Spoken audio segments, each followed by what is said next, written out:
Yeah, so let's get started. Um, so we have been talking about the TPN and the DMN, which are the two fundamental networks for the thinking. So last time we talked about how the DMN affects the emotion, and this time I want to talk about how DMN um, affects the creativity, which I think most people are interested.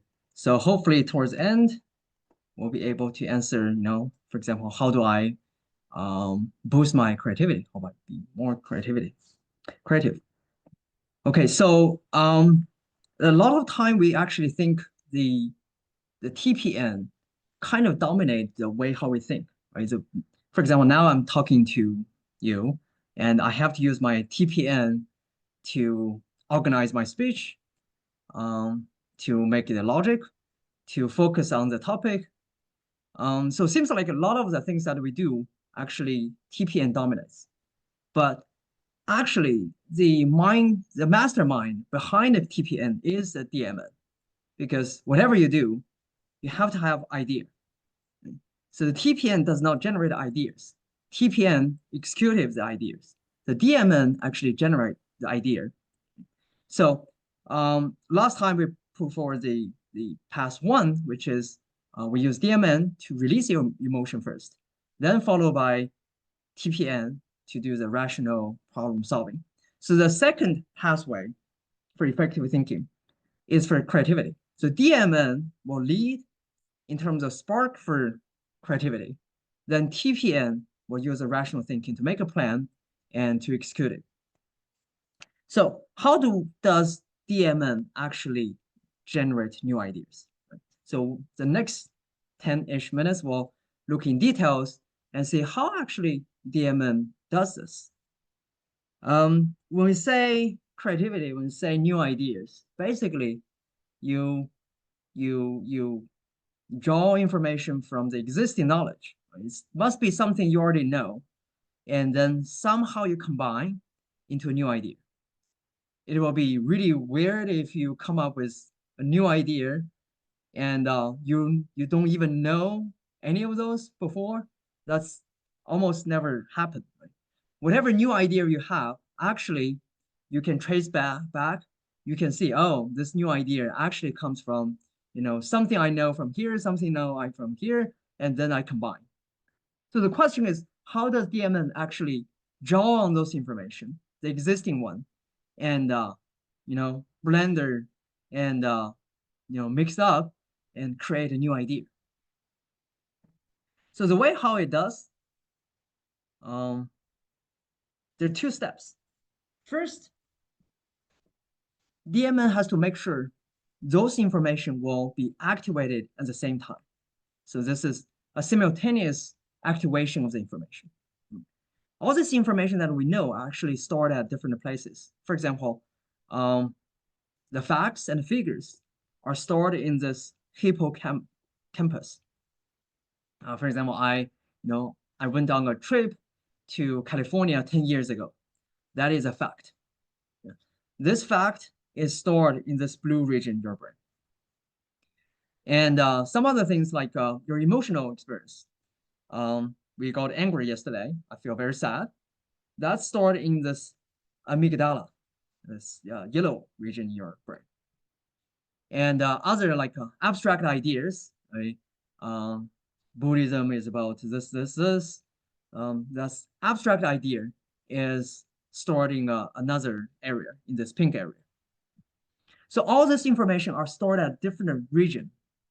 Now, in order to come up with a new idea, we basically have to draw on all these different ideas. So they need to get activated somehow, and they have to be activated at the same time in order to come up into a new idea. Okay, and now DMN does this in a very random manner. Unlike TPN that we talk about, TPN, when needs to draw on information, there's a whole set of mechanism to make sure TPN will go to the right region of your brain and retrieve the right information that TPN needs. But DMN doesn't have this mechanism. So DMN, when you're daydreaming or um, whatever, the DMN works on a background, and basically it scans all this area, all this information, and some of the information will get activated spontaneously. So this is not something we can really control. You say, okay, I want to retry a memory that I had 10 years ago. You can probably do that, but you can't have it simultaneously retrieve another memory about, some abstract idea. That's very hard to do. You can force yourself to think about something specifically. That's actually TPN's work.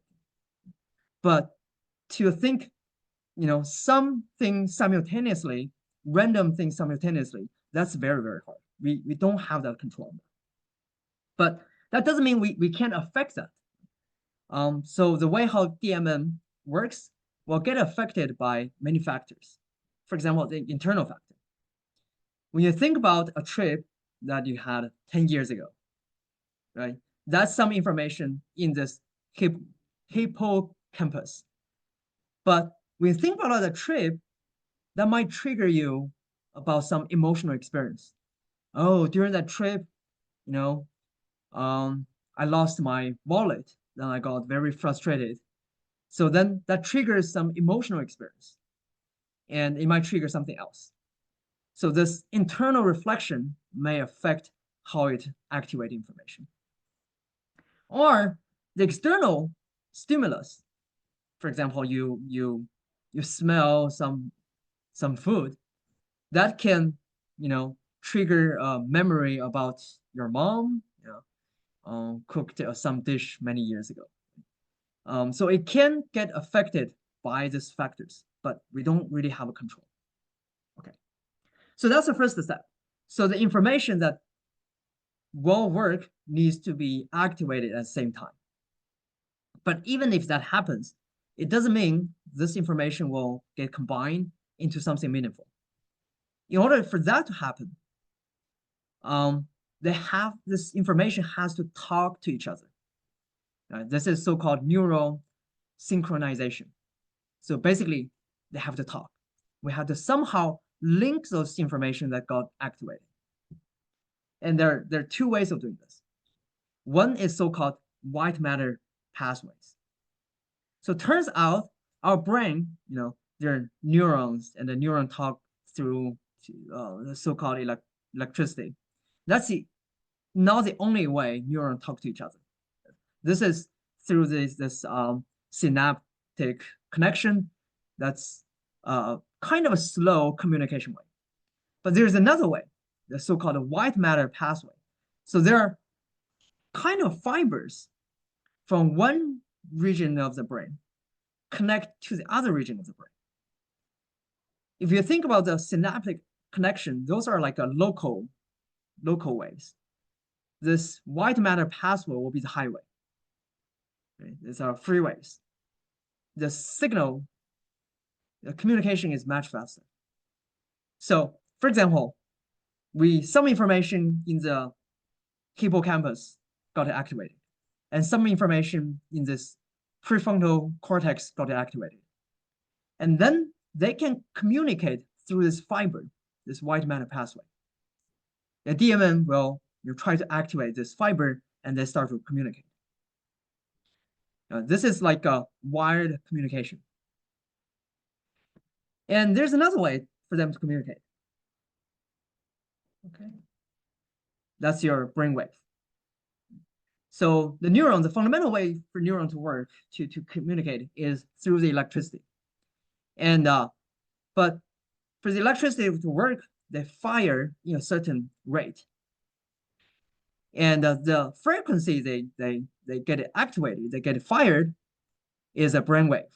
So there are different frequencies. There's gamma wave, there's beta wave, alpha wave. So each neuron has their own frequencies. That's a brainwave. So if two signals that get activated and they have the same frequency, then they will get synchronized. So that's like a Wi-Fi communication. There's no, a fixed physical path. It's more like the wave, the frequency get matched, then they get synchronized. So those are the two ways for this information at different regime get communicated. Now, if that happens again, right? So first they have to get activated, but second they happen to have connection built up. If both happen together, then that turns into a new idea, new connection. You start to combine the two, come up into something else. Most of the time, most of the time, those new connections are discouraged. Okay, you start to think, oh, a fish is talking to me. I saw a dog turns into a man and turns into a superhero and finish my homework. Those things, most of the time, those connections that you just build up, they're discouraged. They will think, oh, that's nonsense. That doesn't make any sense. We discourage those, and those connections you just build up, they will disappear right away, or if not right away, gradually disappear. They will not really stay, very temporary. But occasionally, you will build up some connection that turns into a really good idea. Oh, I've never thought about that, and it can solve my problem. And those will be encouraged. When that happens, your brain will release dopamine to encourage that connection. Then those two information never connected before, now they get connected, they're encouraged. Next time they'll get connected again. Now over and over, it will become a strong connection and turns into one of your knowledge. So that's basically how we come up with a new idea.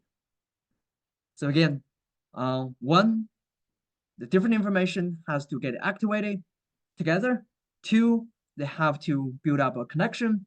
And three, it has to get encouraged to really get into something more established.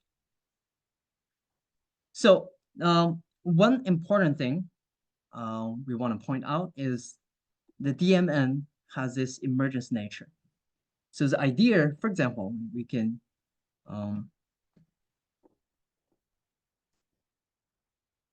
for example, there was this famous story when this scientist he tried to figure out the structure for the benzene. And at the time, he know that the benzene has a chemical formula of carbon 6, hydrogen 6. But he couldn't figure out the exact structure of the benzene. Right? Then he had a dream. In the dream, he saw a snake, right? And the snake bite his tail, the tail. Right? Then if we do not look from an emergence point of view, right, is two pieces of information: the structure, the formula of the benzene, and some information of a snake. However, if you just a simple accumulation of this two will not give anything.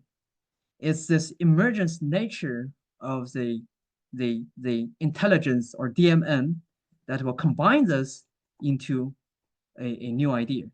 And the new idea is the benzene will have a structure like a ring. So if you look at this result, you will say, oh, that's indeed, right? It comes from two things. One, it combines the formula of the benzene, carbon 6, hydrogen 6. Two, it has this ring structure just like a snake, right? But this structure is not just a simple accumulation of these two pieces of information. When they combine, it has a different meaning. So this is a so-called emergence behavior. So the emergence behavior is basically the whole is different from the individual that made up the whole. It's not a simple accumulation of the facts or a logical deduction, but it does originate from the existing information, the previous known knowledge. Okay, so when we come up with a new idea, typically it's surprising, but reasonable. Surprising because the final result has properties that is different from the previous results. Reasonable because it does originate from pre-existing information.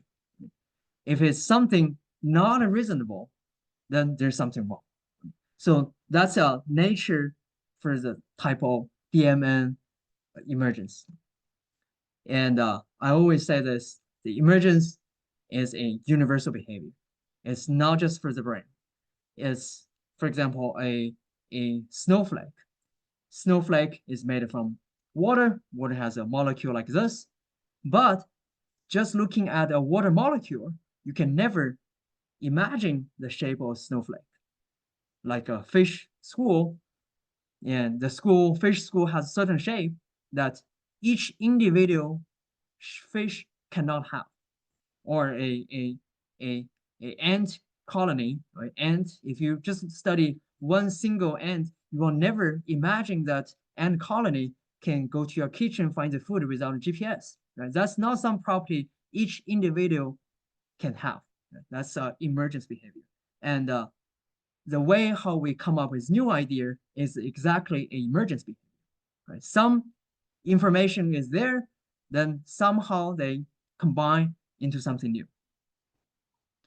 However, that doesn't mean we cannot facilitate or boost this, even though we do not fully understand how this emergence actually happened. So the way we discussed, now two things are important. One is it needs a vast and diverse pool of information.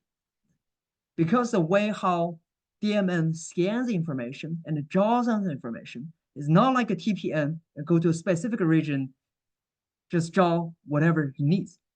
The DMN will randomly scan your whole brain, and some information will spontaneously get activated.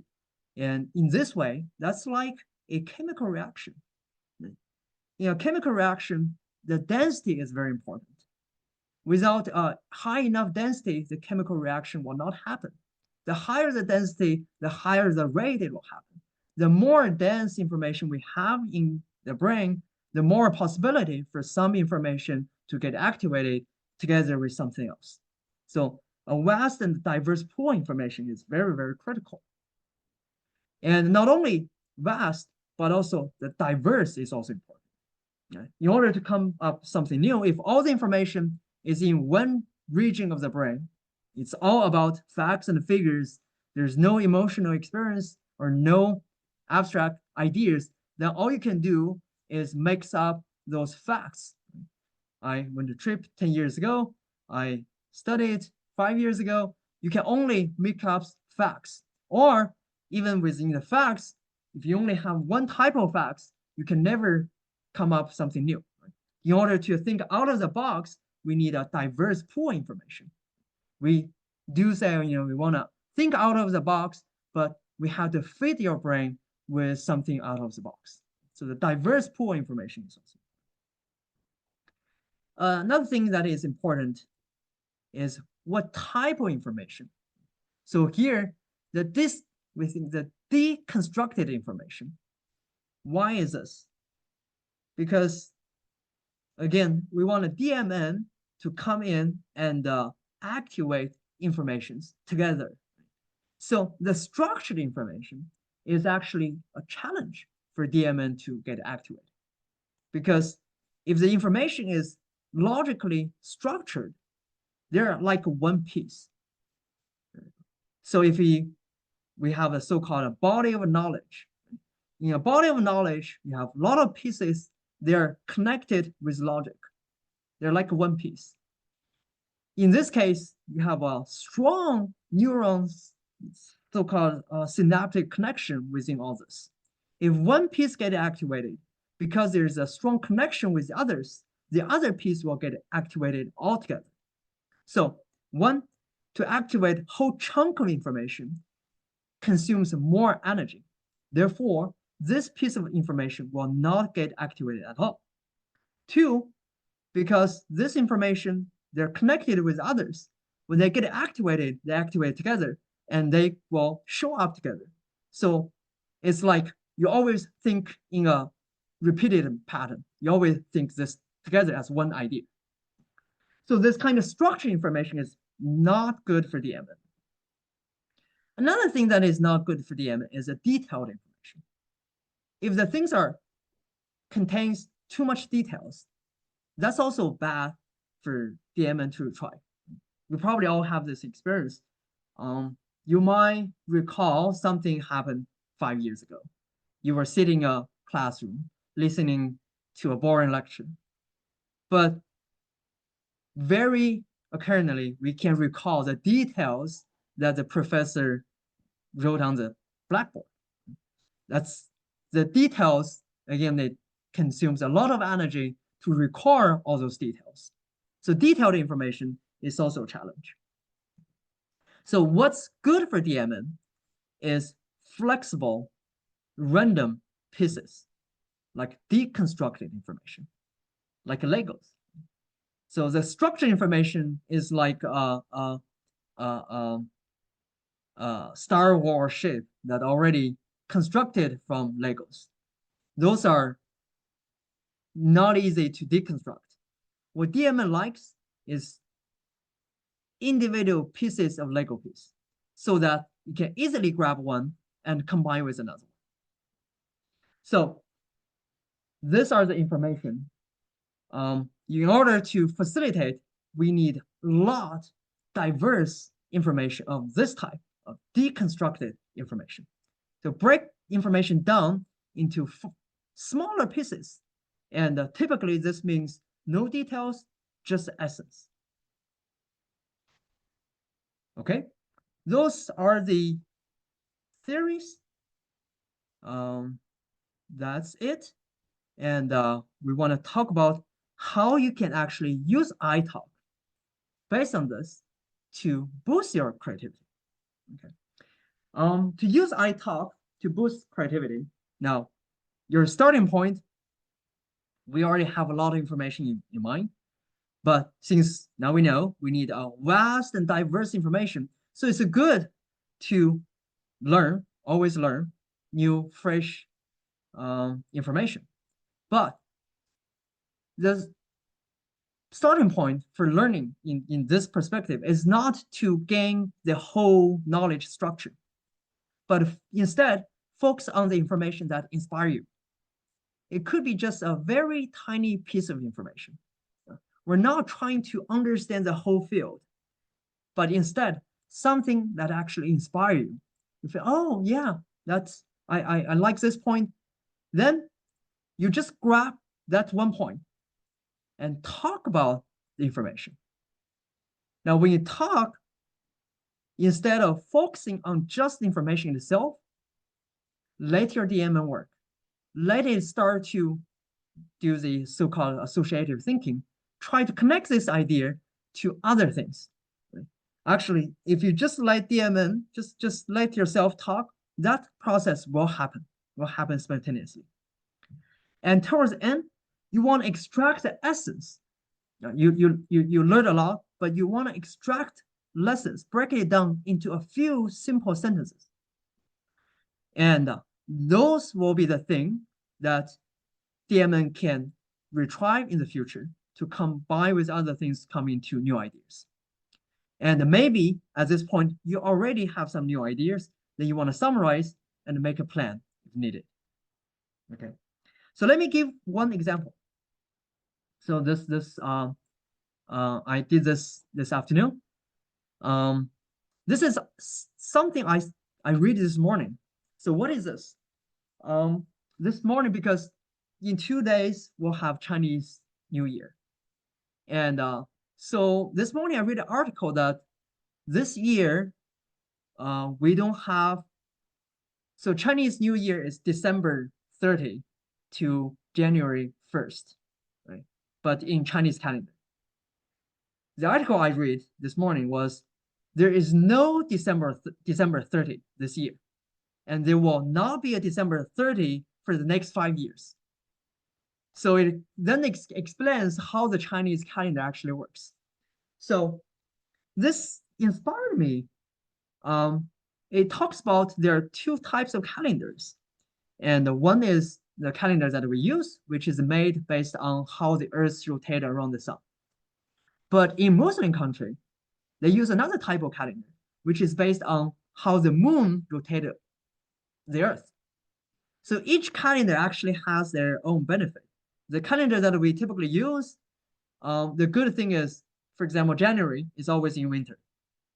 And that's because the calendar is made based on how the Earth rotates the sun, and the season is determined by how the Earth rotates the sun. Because of that, January is always in winter.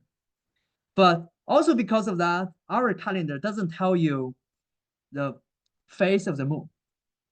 The Muslim country calendar is based on how the Earth rotates the moon, but then it tells you the phase of the moon. For example, every 15 of the month is always a full moon, but it doesn't tell you the season because 1 year it means like 13 days. So the January will always shift, and in 10 years, January will go from winter to summer. Um, so I start to talk about all this, and so here the first few columns I start to talk about what I learned. I feel this is very interesting. Then I start to shift. I start to think of why do people even try to link calendar to moon? Because to link calendar to sun is very obvious. You want to know the season, and which is important for example, agriculture. And we do have a feeling, right? But the moon, we don't even feel it. We don't even feel it's important. During the day, it does not affect any of your agriculture, all this. Then I read more about that thing. I realized, okay, why the reason why those people, Muslim countries that made the calendar based on the moon is mainly because of religious. And people believe religiously, the moon has a lot of effect on your inner world, on the psychological part. And this made me to think, oh, that's actually very interesting. So actually, I started to think, oh, what calendar people use actually reflects what people value. Now think about the Muslim countries, they actually really value the religious. Now, those countries are kind of governed by the religious, and everyone was born into a religious. But in the Western, we kind of more value the science, scientific things. Having the calendar linked to how the way Earth rotates the sun has more scientific support. It's important to the agriculture, it's important to our daily experience, daily, all these activities. So then I realized, oh, it looks like it's two type of calendar, but it's actually two part of the value. One, you value more about the matter. One, you value more about the inner religious. But then it comes to that article, it talks about the Chinese calendar. It combines both. Chinese calendar actually combines how the earth rotates the sun, but how the moon rotates the earth. So, when I talk about that, then I realize, okay, seems like Chinese culture is more balanced. It values both. And but thus also towards the end, it encourages me to think, you know, anything that we do, actually you should look from this two perspective. It's more like a yin and yang, right? So not only the scientific part, but also your inner physiological, psychological experience. So yeah, you can see that's a one example. So I go from what I learned, basically just pure information, into a okay, I have a so just information itself. Then you actually build up a new perspective. I never thought about it. I never linked the calendar to what people actually value. Right? That's for me, it's a new perspective. And towards the end, I actually get some takeaway message. This information we can use this into the way how we design future activities. Um, okay, so that's an example. And um, so our practice is learn something and use I talk. to try inspire yourself. Now, I want to say this exercise, it's not that you use this and you all of a sudden become more creativity, like 10 times more creativity than yesterday. It takes time. It takes time. But each time, for example, the way how I did today, right? I don't get a Nobel Prize by just doing this. But at least I do feel, oh, by doing this, I build up a new perspective. That's good enough. Right? If you keep practicing in a year, in 2 years, your creativity will certainly get boosted. So we learn something. Either it can be a paper, you can article, you can watch a video on the YouTube. Then do not focus on the entire structure of the message, but just focus on one point that inspires you. Then talk about this, and start to connect with many other things. Um, that's it. Any questions?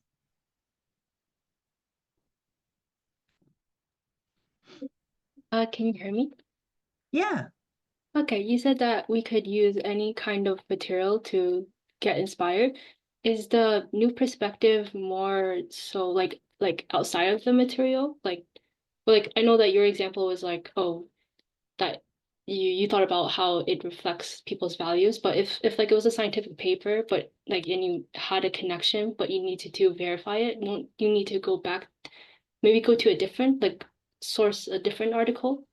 Or like wouldn't that be more substitute? I see. I see. So you're asking if you have some, you come up with some idea, but it needs to be verified. Yeah. Yeah, then you just keep going, right? But the good thing is you do come up with an idea. Remember, when this happens, not all the ideas will be encouraged towards the end, right? So Right. during the process, if you come up with idea, that's already good. That's already a very good first step. But then you, as you said, you can verify, and you feel like, oh, that idea is actually wrong. It get discouraged. Then the Mm. connection you build will actually fade away over time. But then you come up with idea, you get verified, it's correct. Then you will release dopamine, and that connection will get stronger, right, in the future. So, for example, in my lab, I encourage students to come up with ideas. Most of the time, the idea turns to be wrong, but that's okay. The important part is we start to have new ideas. Right? If you have 1,000 and then 900 get discouraged, one is wrong, right? That's fantastic. So the practice now is more about generate a new idea. And as we practice more, most of the idea turns to be wrong, one turns to be great, useful, meaningful. That's good enough. Mm. That's great that that you encourage your lab students to like have these like personal like um, inspiration. But I found that like in school, since like from my experience is that deconstructing takes a longer time, and I think yeah, I know it's like the mainstream, it's like to memorize things so that you could just do the test.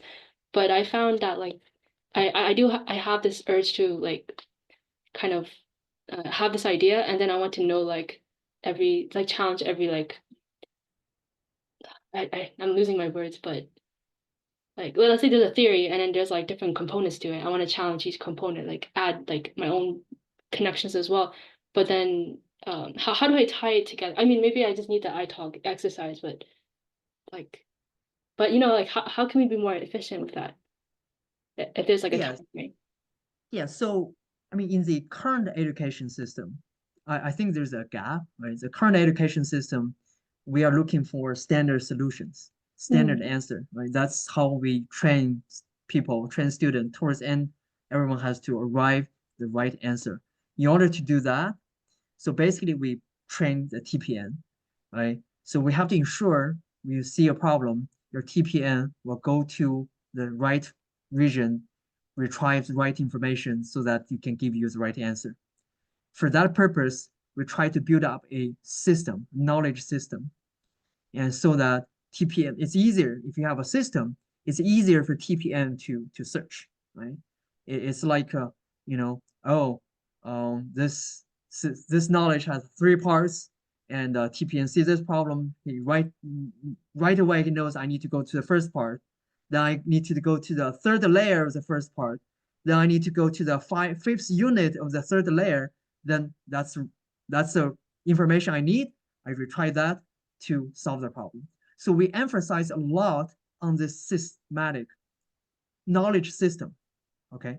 However, as we said, this actually is not, it's a challenge for DMN to retrieve because Mm. it's like a chunk.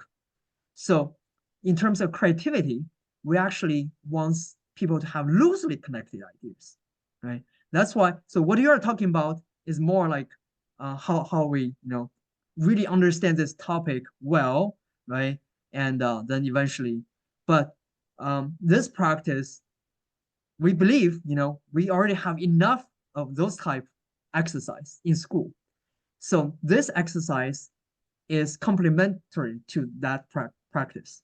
So we do not emphasize on the connections between this knowledge and that knowledge, this knowledge, that knowledge. We believe this kind of training is already done in school. So here, just whatever you read, just one spot, one type of thing, right? This calendar thing, there must be a lot more about this calendar that I didn't read. And I'm not sure my understanding is fully correct. Probably it's not. That's okay. Just from one piece of information that you read and talk about that. Let your DMN try to expand, try to connect with other things, try to come up with your new idea. It could be crazy, but that's already good. That's already good than no idea at all. If you do this practice more and more, you will start to have a lot better ideas. So this is totally a new approach, right? And I understand for students, we do need to understand a topic systematically in a well-structured way, and we can talk about how to do that in the future. That's a different approach. I see. It's not like you're trying like you're giving this like a system to replace like the current one, but it's more like what we could do like additionally as an Yeah, example. yeah, yeah. Because the current education already train us on that, right? That's as long as we follow that, we should already have some systematic understanding of certain topics. Um, and so, but this is missing, I think. There's no systematic training on how we can be more creative. This needs to be trained. So that's what we're doing here. Yeah, it's so funny that like the earlier scientists from like 19 whatever like earlier where there's like the beginning of science era, and that they had to use their creativity to give us information like through their dreams or whatever. I found that's interesting. Yeah, that's actually, if you think about how the science come out, right? Everyone who creates a science have to be creative. Yeah. But, it's only a small portion of people.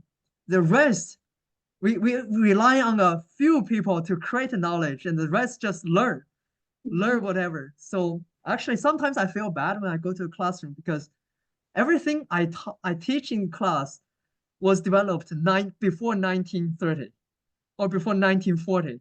And we try to have students take notes and write it down, try to memorize and give homework and do practice, right?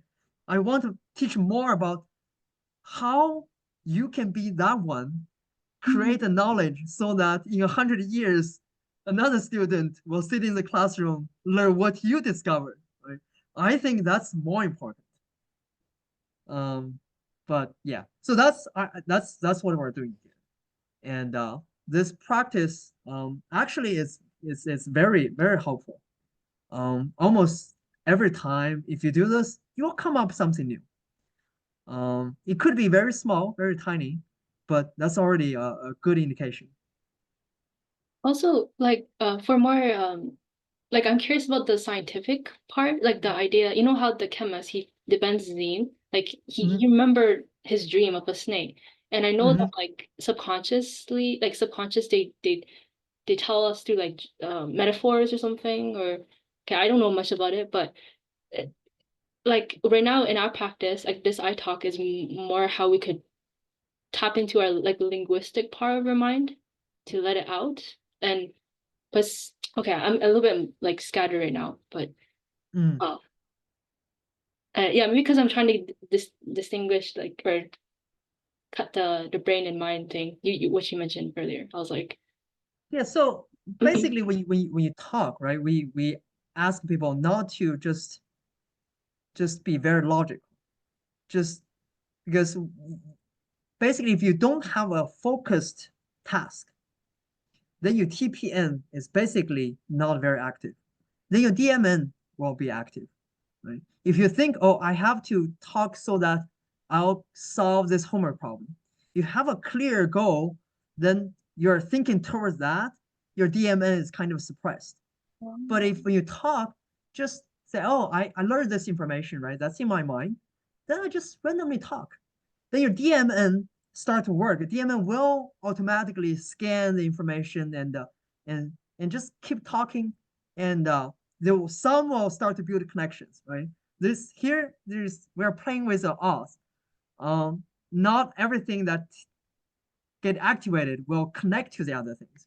Sometimes you don't feel it's get clicked, but if you keep going, some information will keep clicked. They will connect it. Then you feel like, oh, I get a new idea. So, for example, in practice, um, not most of the time I feel like, oh, I don't get anything new, but you just keep talking. Right? For example, today, first I was just talking about these two calendars. I feel like I just repeat what I read from this article.